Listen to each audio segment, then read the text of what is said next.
Well, backstage at the Georgia Auditorium is the man that got here early. One of the very few acts that ever gets into Vancouver early. Gene Vincent, how are you? Just fine, sir. How are you? Very good. You're looking quite good. How was the ride up? Kind of a drag? It was. It was raining all the way, you know.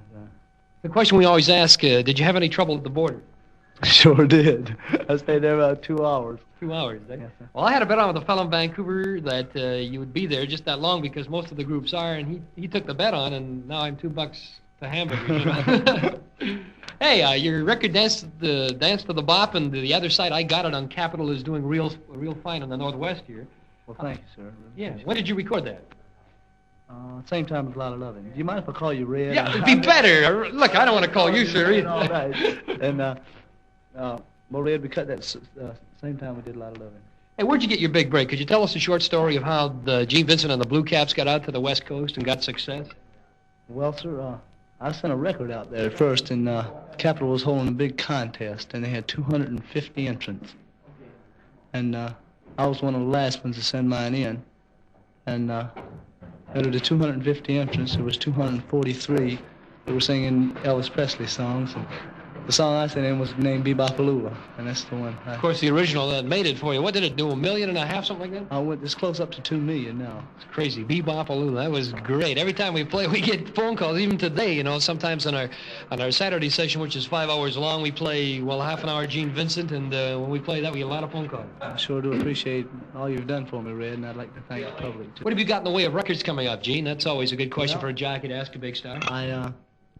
I made a record, and the start note went down, you know, and it would come off, the start note was like that. And then I was going to put that out this time, but a fella named Elvis Presley come out with Jailhouse Rock with down in front of it, you know. So we helped that one and put out Dance to the Bop, and the next one will be a song called Rollin' Danny. What do you think about rock and roll? Now, you're one of the rock and roll greats. Do you think rock and roll is slipping down? This is a question I have to ask myself all the time because I've been associated with it since it began, too. What do you think? Well, if anybody thinks it's slipping down, you look at the Billboard's Top 30. Or Cashbox.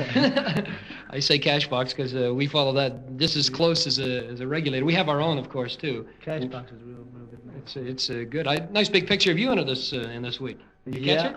No, I didn't catch it. I called Billboard. It was in Billboard, too. And, nice big spread they give you there.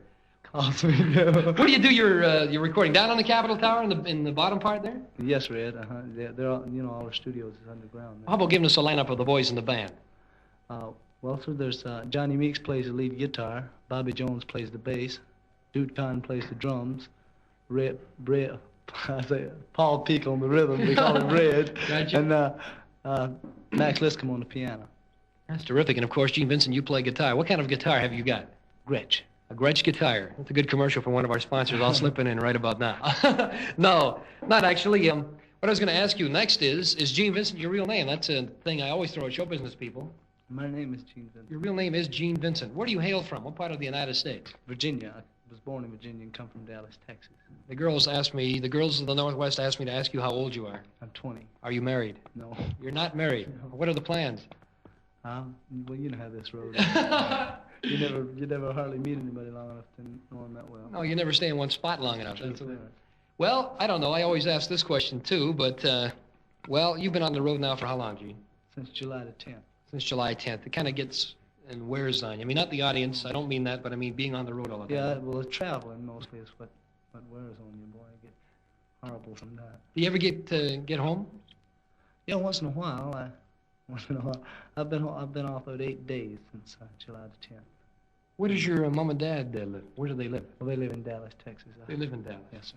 That's a big state there, man. Sure is. Gee, I was talking to Buddy Holly of the Crickets right here where we are standing right now about 2 weeks ago. No, 3 weeks ago now. And he's from a place called Lubbock. Where's that? That's down south of Dallas. South of Dallas, eh? Yes, sir. What have you got coming out around Christmas time, Gene? Well, sir, we won't have any Christmas albums coming out. We're kind of afraid to do hymns now because, you know, Elvis done some hymns, yes. So we're scared to do that. By the way, there's an old rumor off the press that you met Elvis Presley in the Knickerbocker Hotel back in 1956, and he said to you, I'll quote the press, and then you can tell me if it's true or not. He said to you, Gene, my mom heard your record and she thought it was me. Did he say that? That's true, yes, sir. What happened there, anyway? Well, that was my first record, Bebopalula. And Elvis has been one of the greatest guys I ever known, to me, he has. Mm-hmm. And He just helped me along. Did you meet him somewhere, Gene, before you ever got into the yes. big show business like you are now? I've known him ever since almost he first came out. How did you bump into him? On road shows yourself? They brought him into Norfolk. I remember they paid him $53. I'd like to see the check for $53 for Elvis Presley. It'd be quite the deal, eh? And he came in with Hank Snow. Uh-huh. And that was the first time I ever met him. Well, Hank was a local promoter for Elvis in the beginning, wasn't he? Yeah, I think so, yeah. Well, who'd you say gave you the big start? I mean, you did, or did you manage this whole thing yourself? Well, Capitol Records managed it for me. They did? Yeah, well, as you know, I spent a lot of time in the hospital with my leg. Hey, what happened to your leg? Do you mind if we bring that up, Gene? Well, I broke it riding courier service for the Navy. I was in the Navy, and I was riding courier, and I got run over. Is that right? Yeah. Gee, how long ago was it that you were in the Navy? It was 2 years ago since I broke my leg. I stayed in quite a bit after that. I've been out about just a little after you up a little bit. I've been out about 13 months. Well, what numbers are you going to do for us tonight? Well, the first two numbers will probably be more or less ordinary rock and roll, and then well, you know, as you probably know, maybe they don't, but as you probably know, the rock and roll was derived from the old blues records, you know. Yes. So I'll do a blues song for them about that time, and then I'll carry it through with the show. Sure. What would you say to an up-and-coming youngster who was interested in going into the music business? What would you say to do? I mean, give them credit where credit's due, and some of them feel at times it's not worth it and they'll never get there. What would you advise them on the road up, Gene? I mean, you did it yourself. Well, sir, I'll tell you. I've heard people sit around and say, boy, I wish I had a break, this, that, and that. You can make your own breaks, because there's no record company today that if you take them a dub record that they won't listen to it, and if it's good, they'll record it. Because after all, they're in the business to make money, too. Isn't that right? Well, more so today, you know, as it was back when I first started. Yeah, the younger group, namely our group. How old are you again? 20? Yes, sir. That makes us both the same age. How about a shake on that? Eh?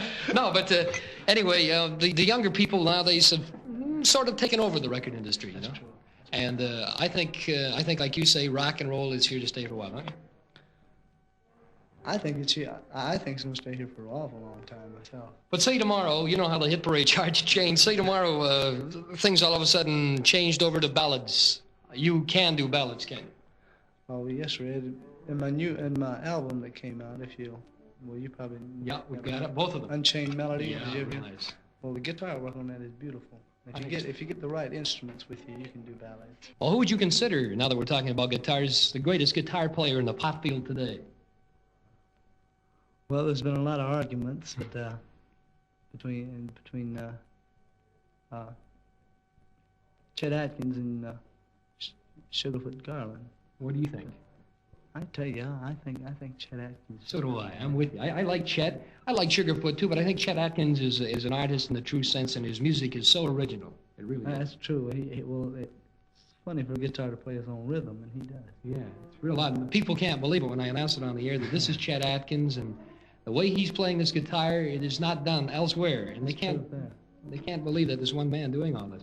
What have you got for the future? What have you got hopes for the future? I mean, if this, say it all caved in tomorrow, not that it's going to, but say it did cave in tomorrow, what would you do, Gene? Well, Red, I'm one of the lucky ones that's got something to fall back on in the industry. I've done pretty well, and I've saved my money, and I've got some things where I can fall back on. You got some things to fall back on, definitely. Have you any occupation that you'd go into if you got out of show business? Radio. I have some interest in some radio, and I think Where do you own a radio? Half a radio station recorder? Well, I own some in Peoria, Illinois. Mm-hmm. And then I own a half of one, not a half of one, but a third of one in Lubbock. Lubbock, Texas? I was talking to Jimmy Bowen. Apparently he has some shares, too. You ever met Jimmy Bowen on the road? Well, Jimmy Bowen's manager is the same manager. Oh, no, is that right? That's how we all got in together. See? That's terrific, because I was talking to him, and he said, you said, Red, I'm only 19, and I've got an ulcer already. I look at him, I can understand the whole thing. Cheers. Well, Gene, thanks for taking time out here backstage before the show at the George Auditorium to talk to us about your career and everything else. And is there anything you'd like to say to the 34,000 members of the Teen Canteen Show? Yes, sir. I'd like to tell them what a fine disc jockey I think you've got. You're a real nice guy. Thanks, Gene. I'm turning red. I better go.